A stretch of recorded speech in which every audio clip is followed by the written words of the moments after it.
What's up, guys? It's your girl Virgo Queen here, and you are watching The Todd Atkins Show. Todd has been involved in covering the sport of mixed martial arts since the 1990s while living in Hawaii and Japan. Subscribe to the channel and stay tuned for future episodes.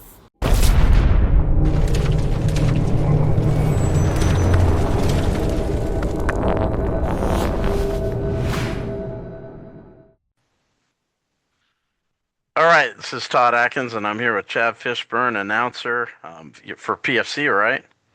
Yes, sir. That is one of the Yeah. organizations for whom I work. So, everyone watching this, appreciate you taking time out to check this out, and Chad, I appreciate taking time to do the show.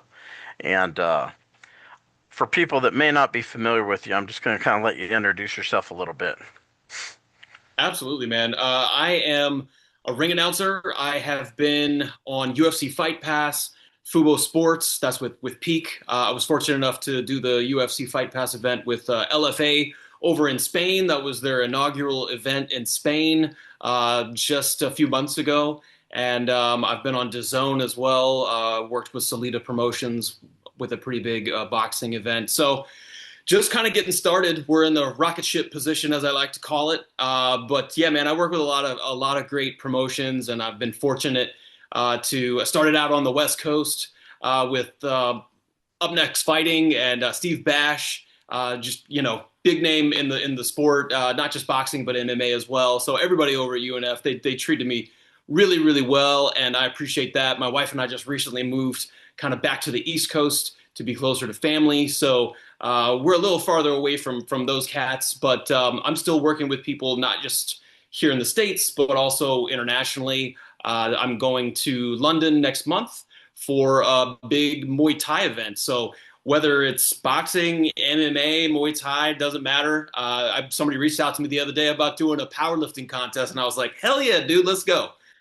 Because if it involves hypeness or just hype, whatever you want to call it, then I'm there. I mean, my background, I grew up with professional wrestling, so I love pretty much combat sports of all kinds, and I put that in that category. Obviously, I know it's theater plus combat sports, but I appreciate everything that those athletes do. Yeah, man, it really just comes down to trying to tell their stories with a lot of passion and energy, and I feel like I do a pretty good job at that. So maybe let's kind of go back to the beginning. When did you get the idea that this is something you might be interested in doing? Well, I've been a live event MC for, oh my gosh, 18 years. I started back when I was in Atlanta, and I was the backup in-game host for the Atlanta Hawks. Hmm.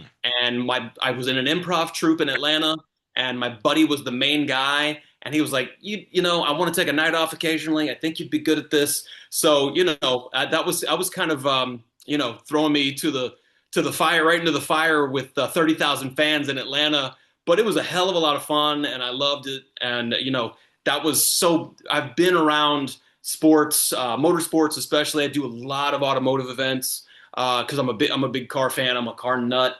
So I'm in a few different industries, but during the pandemic, I was like, I love combat sports, and I want to be able to get these guys hype, not just fans, but the fighters as well. And so my wife and I cut a reel together at that time. I was actually fortunate enough to do that partially in at Freddie Roach's gym in LA. And they were so chill and so cool and really just great down to earth people. And I was just we were both, my wife and I, because she really helped me out with it. We were blown away just by how cool they were, and just love Freddie Roach to pieces. And I've actually worked with his nephew for a couple of charity boxing events. So Punch for Parkinson's, if you guys want to check them out, they do a lot of great events, and they're raising money for Parkinson's. So yeah, man, it started. So that's kind of pandemic time, and everything's just kind of taken off really since then. The pandemic was just like 2020, so you've kind of taken off just in the last few years. In the last few years is Yeah. correct. Yes, sir. Yes, sir. Absolutely. So, like, I found combat sports at UFC too. Maybe talk about when you kind of found it. Yeah, I mean, like my love for, I loved all martial arts. So when I was a kid, I got my black belt when I was 18, and it was kind of a, we're just gonna call it American karate because it was a combination of a few different styles. It was Taekwondo, Muay Thai, Aikido, but I loved it, and I did a little bit more in college, tiny bit of about that much kickboxing. So I was more into the striking martial arts, which is why when Chuck Liddell came along in the UFC, Chuck Liddell, Tito Ortiz, Randy the Natural Couture, those were my dudes. That was my era. I mean, I'm not the only one. I understand that. Everybody, it caught fire around that time. But I mean, like the Gracies, I just had so much respect for them starting out because they were taking on dudes twice their size, three times their size, and just showing how Brazilian Jiu-Jitsu, and now, as we know, you can't go into MMA without some sort of a wrestling or BJJ background. It's just, you just can't do it. If you try, God bless you and best of luck to you. But it was so impressive to watch the entire Gracie family, do what they did. And I liked how back in the day, it pitted different martial arts against one another. And now everybody's just so well rounded. And sure, there's strengths there. Like you put a Brock Lesnar in there, which I loved, by the way, the crossover from wrestling to the UFC. Not a lot of people can do that, but my man did it pretty successfully. So, yeah, it was just so cool with the way things caught fire, back in the day. And I love that it's gotten to the point where it is. But I did, styles make fights, as we know, and just watching the different martial arts against one another, it was cool to see. It was cool to see, and so it's changed a lot. It's probably nostalgia a little bit, but I enjoyed the early days as well as the current UFC. Now maybe talk about the first person who contacts you when you start to cross For ring over into announcing, this and that. Yeah, yeah. dude, it was crazy. The first event that I did was with a guy named Patrick Thompson. Great guy. If you guys haven't seen Muay Thai for Life, I highly recommend it. Muay Thai is one of my favorite martial arts because not only is it just super exciting to watch, but there's a lot of respect involved, right? Especially if you're talking about traditional Muay Thai. And then, so back to Patrick, a super cool cat. He saw my reel that my wife and I created, and he's based out of Sweden. So the first ring announcing event I ever did was in Gothenburg, Sweden, just a few years ago. And man, we've done a couple events since then, and I hope to work with them again in the future. But I wish them nothing but the best of luck, and they're just a great organization, and I super appreciate the fact that they gave me my start. Really, Did he reach out to you on social media? What did he say? Like, I saw your reel. you did, Do you want yeah. to come I saw here? my reel and wanted to work with an American just to kind of bring a different viewership into for his promotion because it is again based in Europe. But yeah, I mean it was so we had a lot of fun, and I still chat with him occasionally. I check in with him, and they seem to be doing pretty well for themselves over in Sweden. And they do events in Stockholm as well, not just Gothenburg. But yeah, just awesome people. And yeah, I will never forget working with them. And like I said, hopefully we'll get a chance to do it again.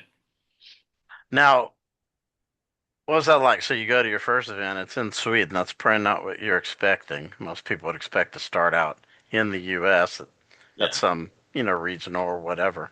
that's What true. was that like? You go over there. That's kind of a little bit different because now you're having to travel, Oh yeah, which can take a lot out of you.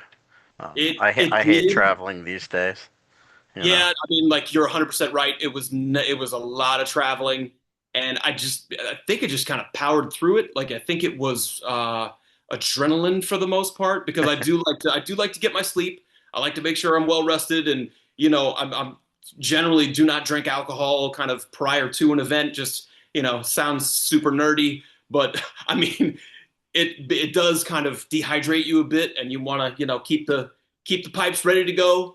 for game night. And but yeah, it was crazy, dude. And just learning everyone's names and proper pronunciations. That's something I pride myself on.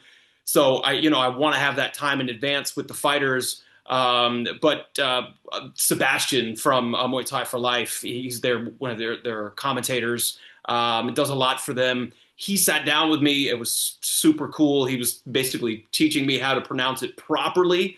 So man, it was, yeah, they really helped me out. I mean, we helped each other out at the end of the day, but that's one of the reasons that just kind of helped them out. They didn't just say, oh, by the way, here's the list of names that you need to announce. So and I think that's what makes a great organization. It's the willingness to collaborate, because they know at the end of the day, if I look good, they look good, and vice versa. So, yeah, it was a crazy event. We were there for a short time, and then fortunately we were able to go back for another event with them, and we're able to stay a little bit longer. And Sweden's just an amazing country, just beautiful. Now, as a Muay Thai guy, like I was telling people, like I watched Shadow versus Nico Corello on ONE FC the other day. Did you see that? I did not see that bout. How'd it go? Well, you got to watch it, man. It was like, holy shit. These fights that they have in one with with the small gloves. Oh yeah.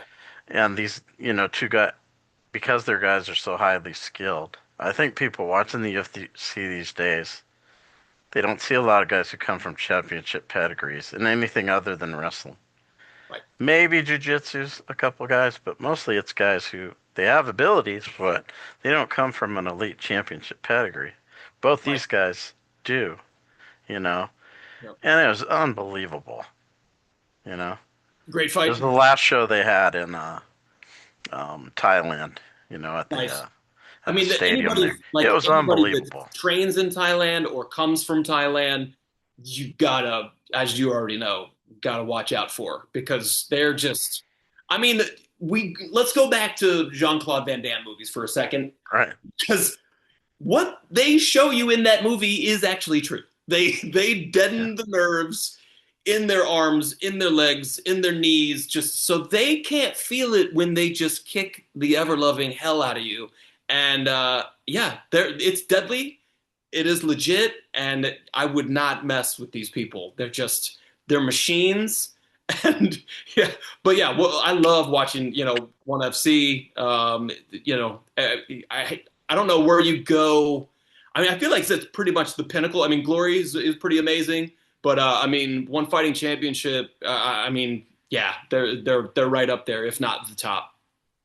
Yeah, the level of talent of the Muay Thai fighters they have is just crazy.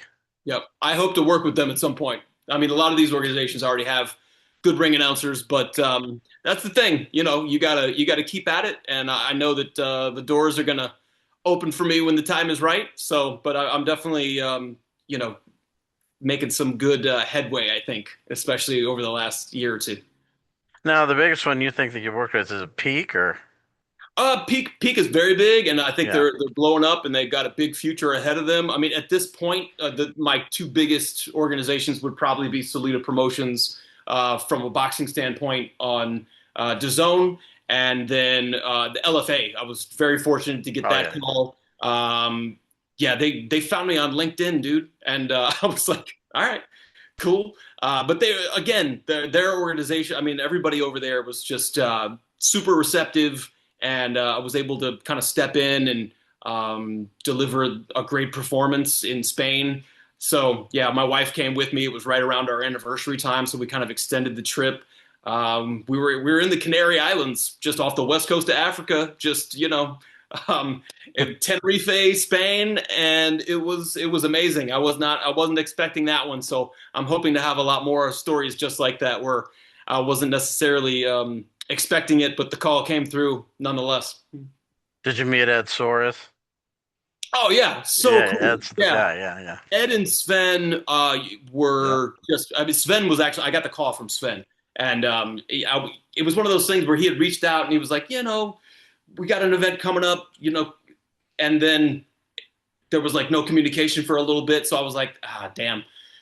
they either found somebody else or, and I wasn't aware that their main guy wasn't going to be able to do it. So it was just nice to get the call. And yeah, because Mike Kendall does a great job for them.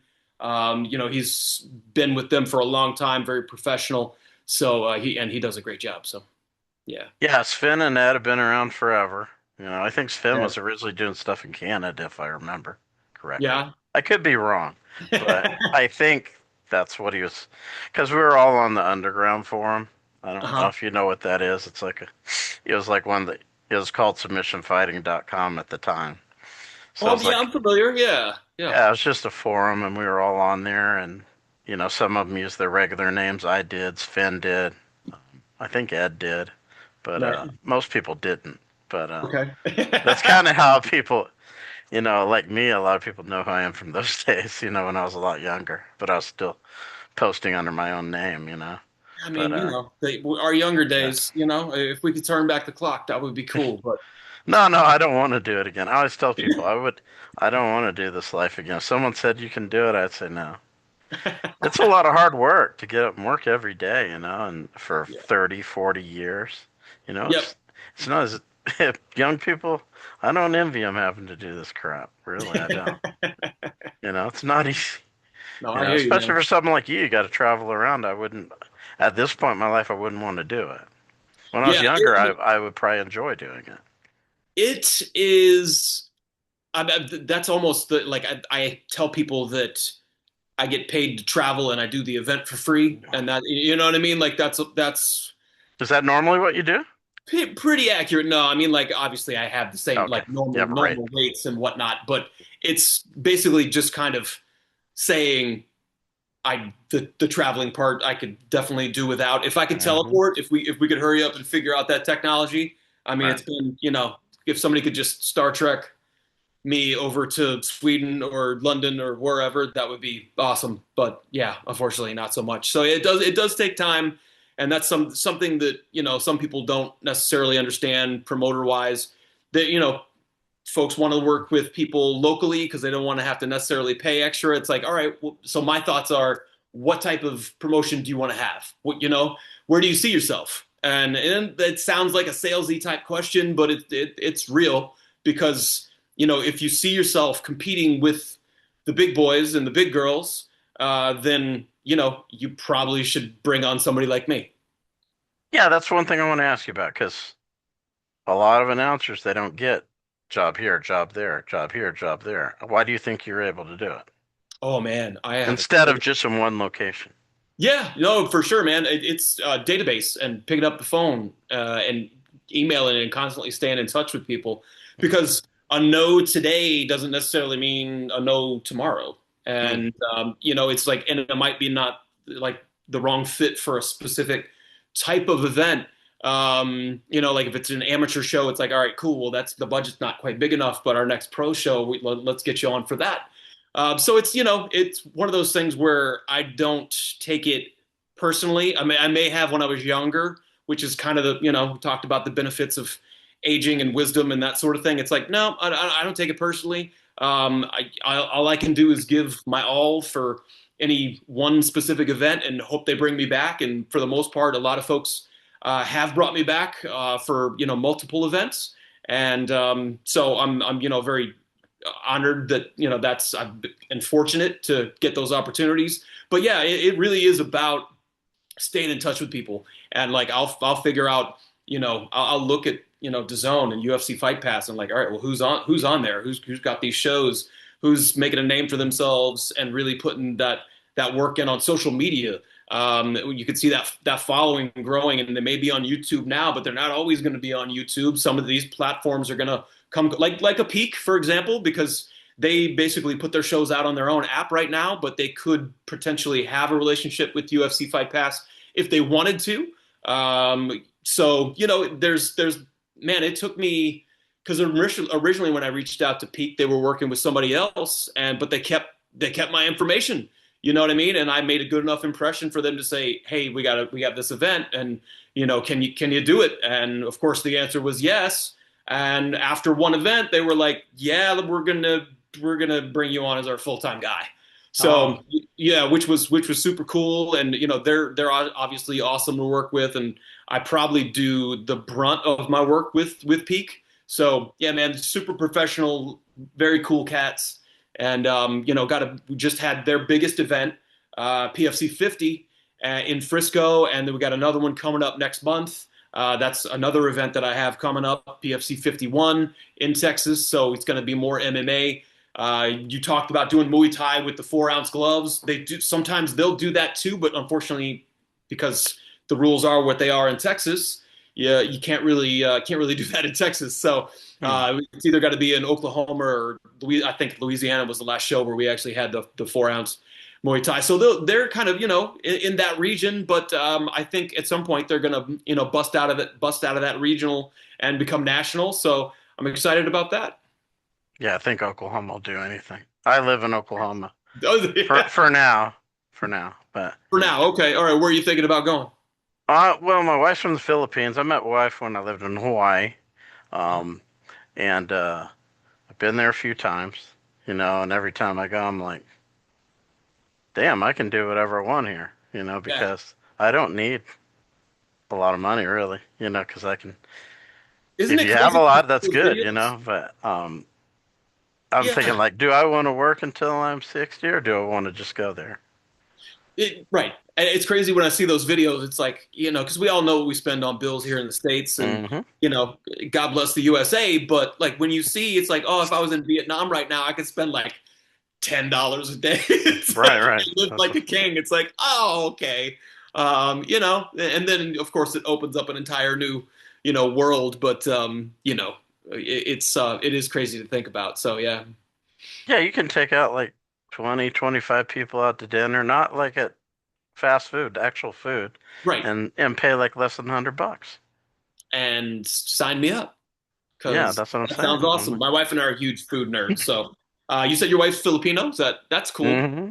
I'm a big fan of Filipino martial arts, all kinds of martial Yeah, arts, yeah, but that brings Eskrima to yeah. mind with the Eskrima sticks. I was like, of course, just kind of growing up, and it all goes back to movies for me, right? Because like I'm a huge movie buff, but especially martial arts movies. So I remember, I don't know if he actually studied Eskrima, but there's an overlap there with Kenpo, Jeff Speakman, The Perfect Hmm. Weapon. Did you ever see Oh that? yeah, I've seen. Oh yeah, Okay, yeah. So for like, sure. we're probably around the same age. Some of Yeah, these kids don't know about Jeff Speakman, probably because he did like 2 movies and then we never heard from him again. But The Perfect Weapon, man, was a dope ass flick. yeah, no doubt about it. Yeah, man, I remember that one, and it was and Kenpo, all the speed, but he had his sticks. So, but yeah, man, it's super cool martial art. Both Kenpo and not that they're necessarily related, but with the sticks specifically. Yeah. When I was young, my father worked in Saudi Arabia when I Okay. was young, and so this was like 1980 to 88. So Okay. I was like kindergarten to like sixth grade or so, seventh grade, and sixth grade, and every third they only have one channel.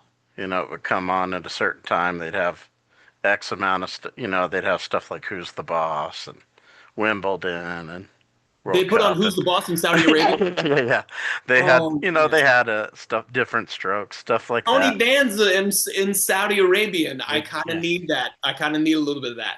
But every Thursday night they had the Black Belt Theater, so it's like the Hong Kong movies, for the Shaw Brothers type kung fu movies. So that's really kind of was my first exposure to this kind of stuff, and Favorite I martial arts movie of all time? Hit me with it, dude. What's your favorite? uh I'm interviewing it's the. probably one of the kung fu movies, like because I Yeah. watched I liked Five Deadly Venoms was Okay. it was I don't know if you ever saw that. Did you ever I see that? don't. I haven't Five seen that. Deadly Venoms, it has a lot of fighting, but it also has a lot of plot. But Yeah. basically, this guy had a group of students that they had different abilities, kind of like you would see in the UFC. Like one of them, they had different styles, like snake, Yep. centipede. So they had different skills, Oh yeah, speed, I've or definitely seen something similar to that, but yeah, I feels like there's a lot of overlap from some of those flicks. yeah. So it's kind of there's a lot of plot to it, but it's one of the classic Yeah, kung fu I'll films of have to all check that one time. out. Obviously, Bruce Lee. I mean, Enter the Dragon's one of my favorites. I don't think I could pick just one, by the way, so I'm going to give you three.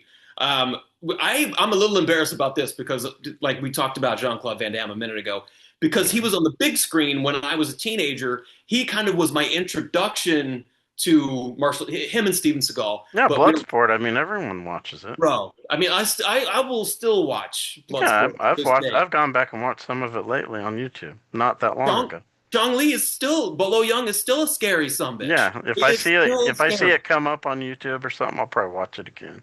I mean, as a bad guy, as a movie bad guy, I mean, we're talking like I'm not going to Hmm. say that he's Darth Vader or anything, but damn it, Bolo Young crushed it as a Hmm. bad guy.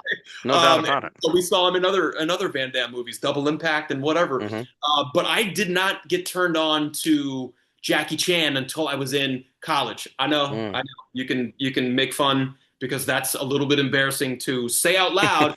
But Rumble in the Bronx has got to be one of my favorite all-time movies. I saw that in college with my karate buddies from college, and man, just blew me away because of the fact that not only was he an amazing martial artist, but he brought the humor in and did his own stunts and all that jazz. Dude, like I can't say enough good things about Jackie Chan. It's like he's probably my dude. But one last movie that I have to mention, and then I'll shut up about movies. I promise. Have you seen Kung Fu Hustle? I've heard of it. I've heard of it, but I don't. I haven't seen Okay, it. dude. If you want to talk about funny, like it's in the vein, but it's almost like if the Wayans brothers did a martial arts movie. You got to check it out. It's so great. Kind of like Last Dragon. That's what the Wayans brothers. But it's You ever even see Last Dragon? oh, with Yeah, Timeout. yeah, Timeout's my dude. yeah, Listen, okay, you brought it up, so now we're yeah, on it. We got to talk about it because yeah. the scene at the end where where the dude's just shown up is dunking him into the barrel when he finally realizes that he is indeed the master. That still gives me like chills and goosebumps to this day because it's so badass. Yeah, dude, I like love that movie so much. I will watch that movie like any day of the week and twice on Sunday. Yeah. Yeah, The Hong Kong movies are the ones I would watch a lot. for sure. Uh, Mystery of Chess Boxing is one that I watched a lot, which had like, that's where Wu-Tang Clan got a lot of their stuff from, because the Nice. guy who killed a lot of people in the movie was the Ghostface Killer. And he was one of the guys in the Wu-Tang Clan. So he would have this little mask, like like you see in Japan, and it was like a coin, almost like this size, like a coin, sort of, and Yeah. he'd toss it, like at somebody that he was like if they have their guy might be fishing, and you know, it would land next to him, and he'd look down, like, That oh means shit. your numbers up. Yeah, yeah, yeah, yeah, Yeah. exactly. Your He was numbers mad. up, dude. He was Yeah. mad at a lot of people, and he That's had when like, if you were on the bridge and you get the coin tossed next to you, don't you just jump? If you know it's coming yeah, next, don't you just go ahead and just dive into the right, river right. or whatever? I don't know. And he was kind of cross-trained because he had different skills that he could use. Yeah, From the earth and the land and the water, he could do all these different things. He's kind of like cross-trained MMA fighter, sort of. nice, But nice. those ones fascinated me because Hong Kong fascinated me. I got to travel there when I was my dad when we were in Saudi Arabia. I think I saw probably 30 countries before I was 12. Wow, So I went dude, to Hong what's your Kong. favorite one? Well, Hong Kong was fascinating for Yeah, me. Vienna was a place I liked. Vienna. nice. Okay. Switzerland. Oh, Was really cool. yeah, dude, Rome, obviously. Yeah, that's pretty amazing. yeah. Yeah, So, very well but Hong traveled. Kong fascinated me because all these movies were from there. Sure. Yeah, So having the chance to go there was cool to see the yeah. boats and stuff in the harbor, and then I was on submarines in the Navy. We went back there, so I went back there when I was, like young adult on a Were you in submarine. the, were you in the Navy? Yeah, I was in the Navy. I'd drive submarines and do stuff like that. Oh, dude, Like, that's awesome, man. Thank you for your service. I appreciate yeah. that.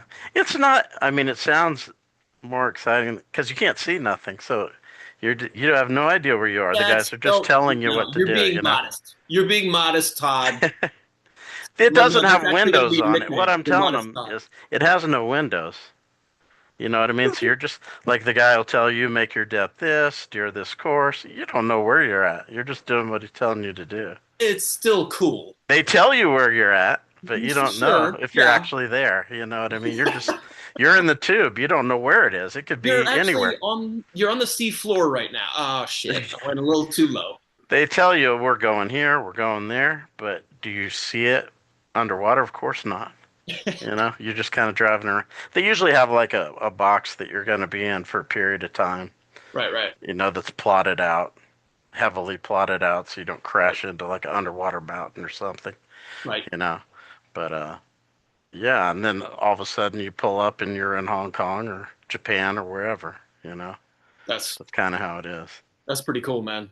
That's pretty Yeah. awesome. But let me ask you this, because I talked to Michael Hansen. He's a guy I've had. He's the only other announcer I've had on my show. Oh, I okay, don't know. I yeah. don't know if you know him or not. I'm He familiar does with some Michael. stuff for Yeah, he Pettis' seems like he's show. a good dude. We Yeah, haven't yeah, like met in person, but he seems like he's a pretty chill cat. yeah. So let me ask you this: like you're saying, most people have their own person. How hard is it to you to like break in because most of these shows have their own person already? I mean, it's definitely a challenge, especially with some of the bigger organizations, but there's new ones popping up all the time. And I'm just making sure that I'm staying in touch with people from the current organizations and, just kind of offering them what sets me apart. You know what I mean? Like Hmm. kind of what differentiates me from, because not everybody has a contract in place. They do have people, but I realize that some people are operating, without contracts. So if people are looking to elevate their show, that's my whole goal, right? I'm there to elevate the show. Clearly people are not there to see me, but if I can make your show better and attract more sponsors and make your fans happy and make sure that they're coming back again and again, that's my goal at the end of the day. So if I can make your show as premium as possible, then it's going to help you get to that next level and maybe get the deal with, DAZN or UFC Fight Pass or, whatever the platform may be. So yeah, man, it's one of those things where I know that if I stay at it, then the right opportunities will come. But patience has never been one of my strong suits, so I'm trying to learn that in my at my current age, which shall remain a mystery. But yeah, so it's definitely a challenge. But again, with the newer organizations coming up all the time and people trying new things, yeah, man, I'm open to kind of whatever because you just have to put yourself out there and then you never know. I mean, in our minds, we have it built up to, oh man, I would love to, work with Eddie Hearn at Matchroom Boxing and, the pinnacle of the sport. In my opinion, obviously there's, people I'm sure will say that it's someone else, but, him, Queensberry Promotions, those guys are right up there. Obviously, Turkey and Dana, putting on some great shows as well. But you never like, and that's the goal. But something else could potentially come along that's equally as cool and fulfilling for me. And I don't even know what it is yet. So I'm just trying to keep my options open and my mind open because yeah, man, I just love doing it. I love getting the crowd hype. Love getting the fighters hype. Now you're saying set yourself apart. Like, what do? You say, okay, I know you may not want to reveal all of your sales tactics or whatever, but let's say like promotion has their guy. How are you going to approach it and say, well, I could do this compared Sure. to what he's doing?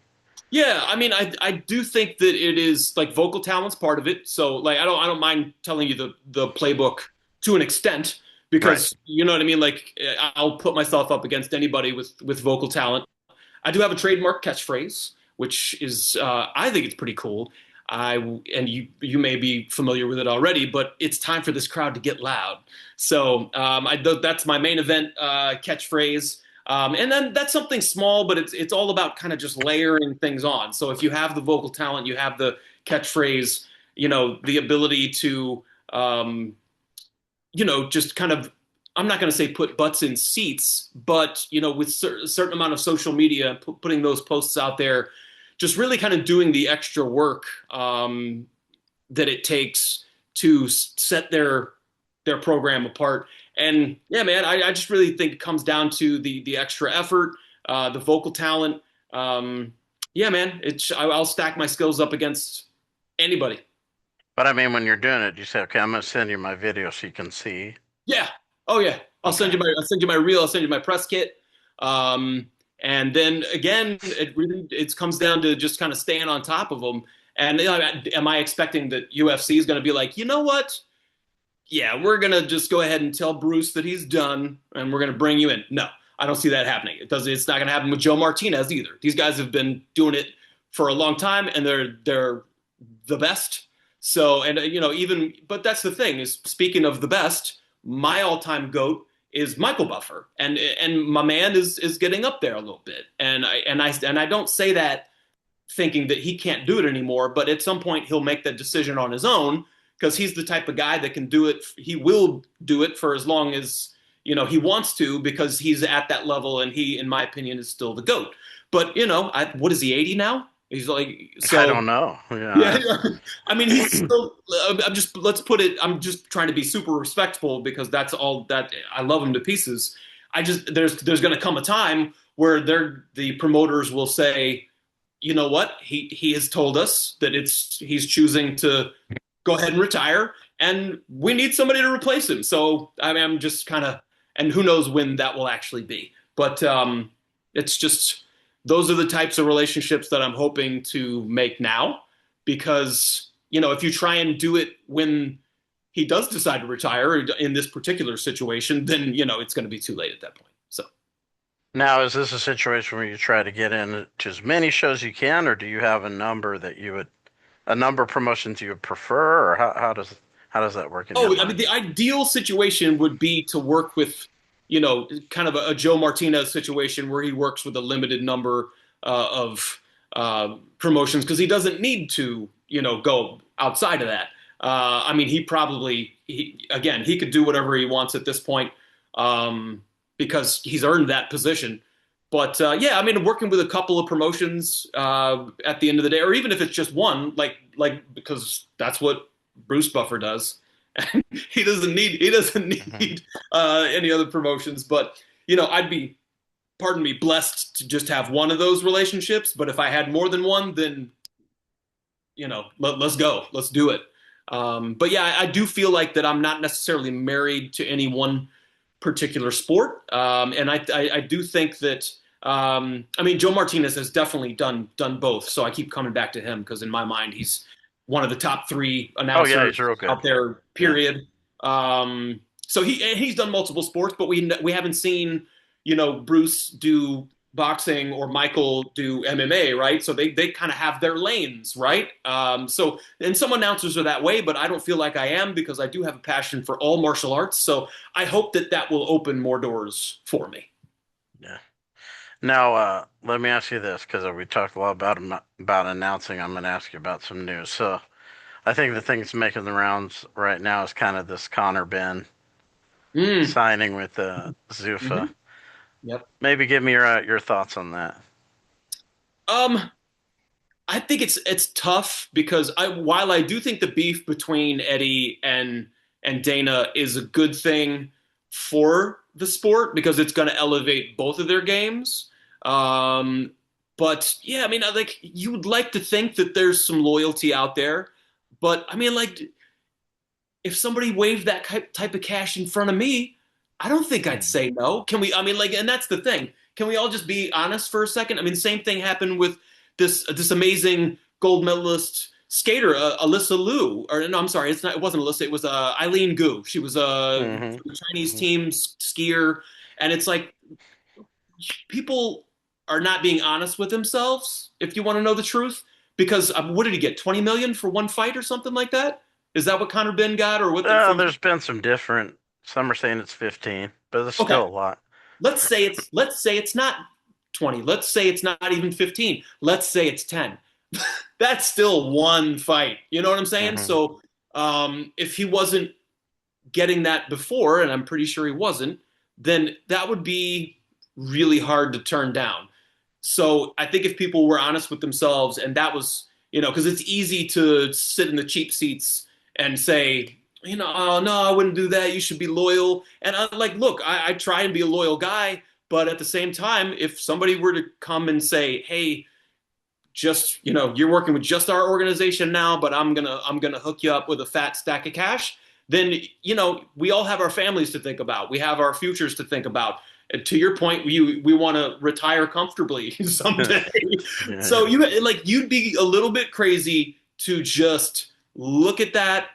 And it was a very tall stack of cash in Connor's situation, regardless of the exact amount. We know that it was a hefty bag. That'd be hilarious if they actually put it in a hefty bag. But anyway, they didn't. Um, so, yeah, I mean, let's just put it that way. I don't blame him.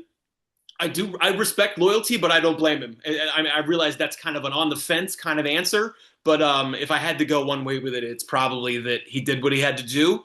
And but it's definitely going to stick in Eddie's craw. I 100% know that because they did have a strong relationship.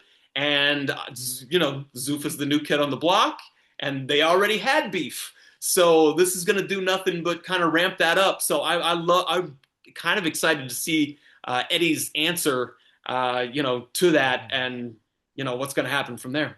Why do you think they pay Ben that much money? Do you think it's because of the beef? Is that what you're No, I or not think really? because it was Turkey who did it. Yeah, I think for him, because he hasn't made no bones about it, he's saying that he wants to get rid of everybody too. It's yeah. not like he's been polite about it. I think he just wanted to send him because Conor Ben's not even a world champion fighter. He's a decent fighter, but he's Mhm. not a guy that everyone say, "Oh, this guy's a top, Right. five guy." At any weight, he's not. So Um, yeah, I 100% agree with that. Like, why pay that guy that much? You know because what I he mean? wanted to show the other great boxers that, hey, I'll overpay. Yeah. I'm willing to overpay right now just to get rid of everybody. Well, I mean, that So seemed to all work these well other for. great boxers who are signed to other people are like waiting. They're probably like, look, this guy's not even good. Imagine what they'll pay me. Right. That That's what I think they did. I would agree with that, and overpaying people seems to have worked for the Dodgers and the Yankees. Yeah, yeah, So exactly. why stop there? Yeah, I think he sent a message. Not only am I going to compete with you, I'll overpay for the guys that you have. Yeah, and I'll that's pay going to be more than hard they're to compete with. worth, more than they deserve. Right. And that's going to be really hard to compete with. And then if he Yeah, just has, if he buys everyone, because let's face it, I mean, they've got their own belts now, right? Not necessarily, recognized by the sport as a whole quite yet. But I mean, if you start bringing on enough talent, then your belt will start to mean more. right. Yeah. Yeah, it's now on the like you're saying, Hearn's the next move. Like part of me thinks maybe these other entities might. I don't know how they would do it because they don't work together well anyway. Right. The other entities in boxing. Yeah. I feel like they might almost have to join up with each other. Mm, yeah, If maybe. if that's their unless they want to sell to Turkey, which maybe they would. Like Top Rank, they're trying to get back on ESPN, but they're on shaky ground. Yeah. Golden Boy, De La Hoya is having some financial issues. Hmm. There's a rumor that Queensberry's having a little bit of, now he's suing Oh yeah, for a Saudis. billion I don't know dollars. how that's going to work. How do you I sue mean, some? How do you sue the Saudis? They're not in your country. I don't know how that works, but I'm so glad you brought that up because it's an interesting story. It's like, and yeah, and the reason provided in this article, and maybe it goes deeper, and I didn't grasp that, or the article didn't, but he made it sound like the author made it sound like that it was because Frank had given them permission to air the Callum Walsh fight, because they had to deal with TNT, the exclusivity of TNT in the UK, right? So just because that favor was done in that particular instance, now Frank is saying you guys cut me out of the deal. That sounds like two separate conversations. I'll be yeah. honest with you. It sounds like two separate conversations, but I don't know. Um, yeah, so I don't know if there's stuff that we don't know about it, but that definitely, one thing does not equal the other. But that's a hell of a lot of money. So yeah, I don't know what's going to happen with that. That's just kind of crazy. I think he's saying he had some sort of exclusivity with them, or at least that's what he thought. But I Well, mean, Eddie did fights with them, so how could that be? right. Yeah, well, they definitely did. They definitely linked up. Um, so yeah, and I actually thought just from watching the documentary series on Matchroom and Eddie Hmm.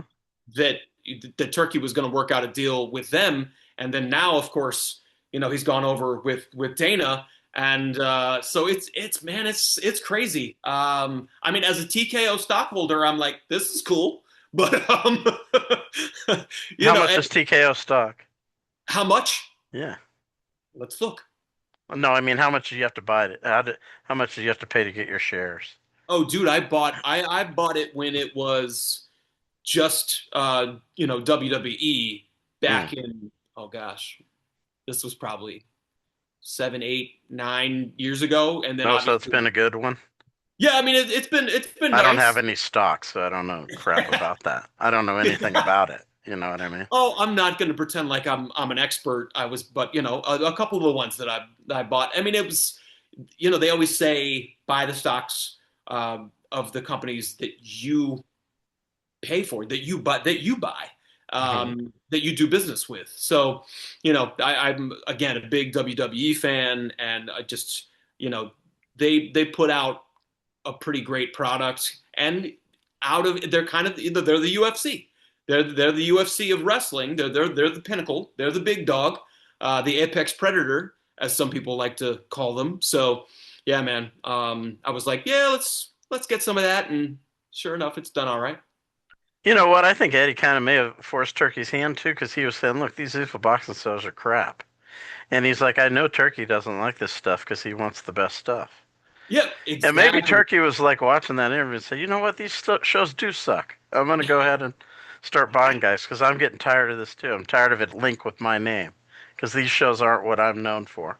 You're probably not wrong, Todd. You're probably not wrong. If you have a shit ton of money Yeah. and you know what I mean, like you're sitting there watching the show and it's not up to your standards, because let's face it, the last show they did was Terrence Crawford and Canelo Alvarez. Right. How, like, so you came in on show number one with the biggest, best event in boxing.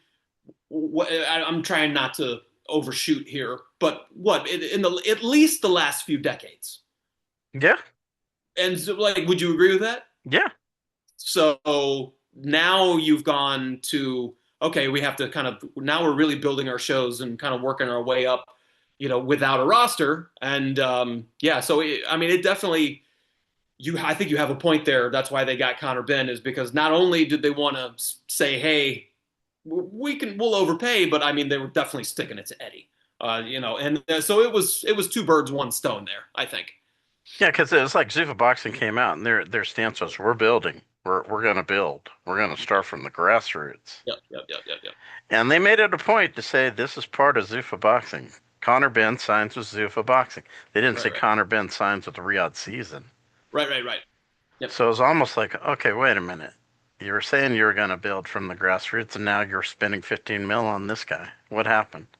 Well, I You think know? they understood. I think they understood that if you're investing that much money into something, that grassroots has a place in all martial arts and all sports, but it's not going to bring in the big bucks. So if you don't start bringing in some marquee fighters that people actually want to see, then your audience is going to turn the channel.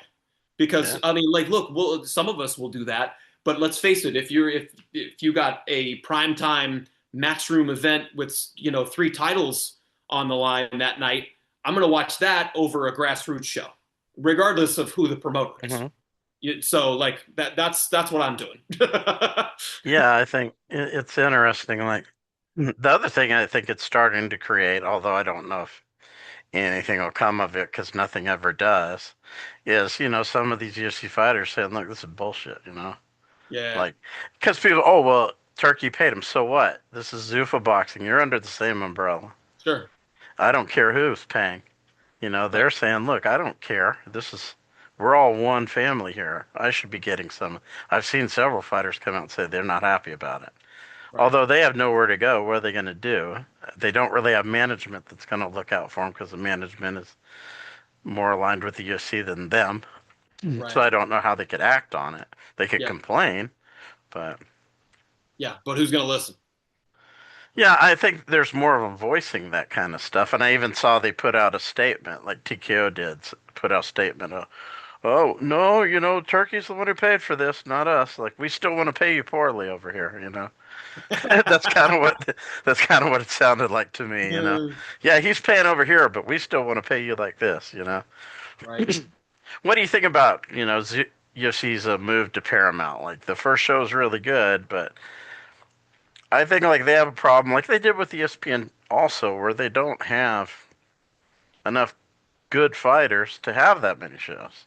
And Right. and I think people's expectation, rightfully so, people want to watch shows where they think the fights are significant. They're not getting enough of them to satisfy themselves because most of the cards don't. They might have one or maybe none Right. that are significant because you have a show every Saturday. You just don't have the manpower. Yeah, I wholeheartedly agree with you. If there's nobody, I mean, let's face it. Number one, pay-per-view prices are ridiculous these days, and I actually, I kind of was a little confused when because they initially build themselves or they build the relationship as you don't have to pay for pay-per-views anymore because we're moving over to Paramount. And then when I went over to try and watch the show on Paramount, it was like, yeah, you need to upgrade to this service. It's like, okay, well, that's cute. Like I guess you've gotten around saying that it's, you don't have to pay for the pay-per-view by including it at the upper tier of that service. But I mean, six of one, half dozen of the other, if you ask me. But that's ridiculous, and I'm definitely not paying it if there's not top tier competition on the card. Yeah, I mean it's less than paying pay per view though. What's that? To pay for Paramount, I mean it's not that much, right? Like, But the Paramount Plus, I mean, is reasonable on its own. But I think if you're trying to pay, I feel like it was, they were trying to charge me 60 or $70 to go a tier up to be able to actually watch the event. That was what. So maybe I don't know. Maybe it was like an error on my part, but I couldn't go might have straight been. to. I have Paramount Plus, so like I don't know if it's like Have you been watching the other events? No, I have Oh, not. so you haven't tried it? Okay, yeah. I tried the one time, and then I was like, this is adding a lot. I got to really want it if I'm gonna If watch you it. get that Walmart thing, what is it? Like the shopping thing? I forgot what it is. Walmart. I'd have to ask my wife, but you get Paramount free with it. Oh, okay, So if you gotcha. sign up for that Walmart, whatever it is, I forgot what it's called. They give you Paramount free. So am I sitting here?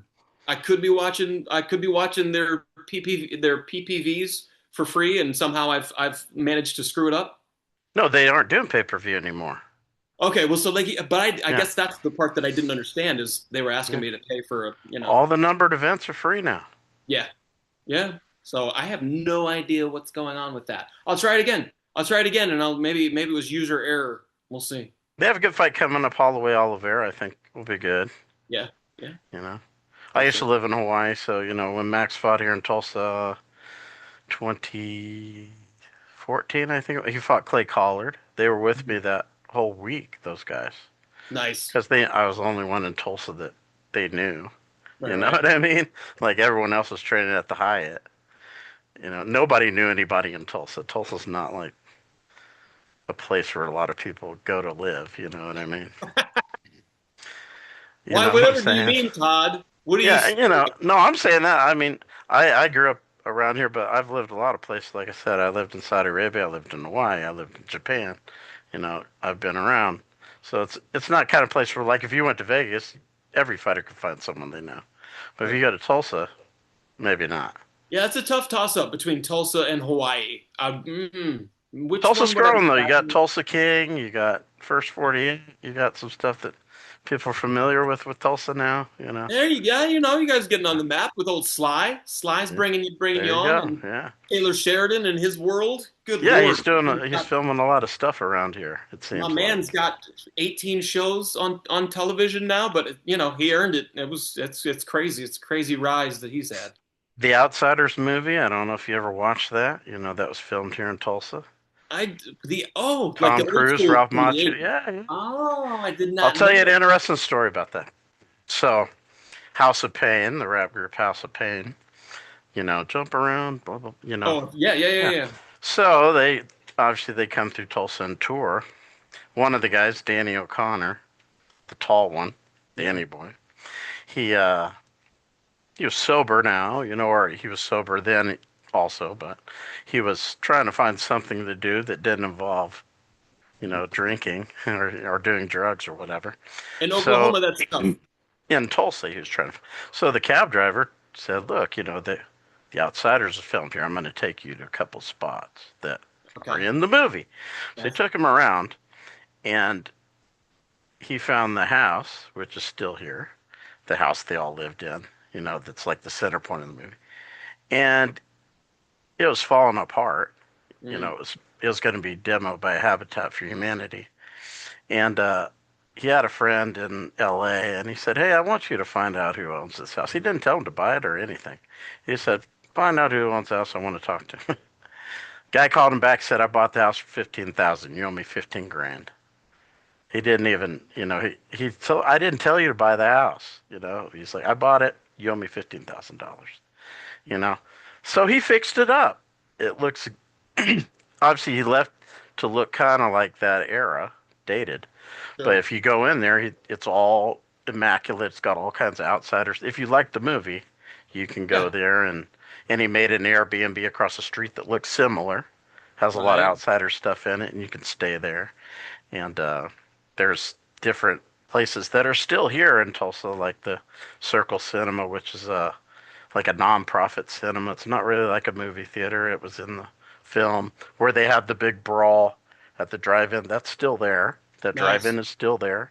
I had Still no a idea that drive-in. was shot in Tulsa. Yeah, so a lot of Dude. people have been coming through because he fixed that house up and turned it into a museum. People are Okay. coming like crazy to go there just for that. They're driving through. But they do have an event here. I don't know if you've heard of it, XFN. It's Yeah, at the River Spirit Casino, and they have shows out the wazoo, like I have heard of every XFM. other month. Yeah, yeah, Maybe yeah. you should check that out. I will check that out. Local kickboxer Dale Apollo Cook. He had a lot of fights when I was like high school age. Dale Um, Apollo Cook. Why does that sound so familiar? yeah, he's kind of a person that you might know of. He did a couple of movies, not more like the B type movies, but he Dude, had a I lot think of fights, a ton of I think fights. he came through Green. I went to college in North Carolina, Greenville, North Carolina. Went to East Carolina University. I feel like I met him at the kickboxing Yeah, gym probably. at that kickboxing gym Yeah. because yeah, when I mean I was just a kid, but yeah, man, there was some badass fighters that just kind of came through there to train, and yeah, that name that man that you just took me way back. He is So the promoter. You okay. know, you can find him on Facebook. Maybe you can talk him into giving you the. I can do better than your guy. You know. Exactly. That's what I generally do straight away. I'll call them up and I'll be like, I can do better than your guy. And they'll be like, shut up, click. So yeah, no, obviously I know a lot of the organizations, they have their guys. And that's the thing is a lot of promotions are loyal anyway. So it's I think even if I can show them the light, so to speak, there's a lot of them that are going to stick with their people, and I understand that. Yeah. So Now, I want to again. I appreciate you taking time to do the show, and I just wanted to kind of, as we're wrapping up, I wanted to give you a chance to tell people where they can find you, what some of the shows you're doing. yes, sir. I appreciate that, man. Yeah, thanks again for having me on. By the way, I appreciate you doing the show and taking the time to speak with me. But yeah, you can find me on my website, number one, emceechadfishburne.com. It's got all the events, the upcoming events. This next month is pretty packed. I have a charity boxing show in Virginia.